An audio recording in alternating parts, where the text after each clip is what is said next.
Good morning, everyone. Paul Maynard with Colorful Virtual Tours.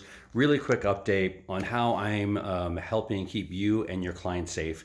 I photograph, up to 6 houses a day. I'm still very busy right now. The big thing is the 360 tours with the eye guide, because people can, it's a virtual tour. So if people don't want to come to your house or open houses are falling off, the 3D 360 eye guide tour has been really popular. So here's what I'm doing to keep you safe and your clients safe. When I show up to every house, I put a fresh pair of latex gloves on. Before I come into the home, I knock on the door. I ask everyone come to the door and explain what I'm going to do. But the first thing I ask is anybody sick? Is anybody coughing? Anybody sneezing? Has anybody been in a lot of big crowds?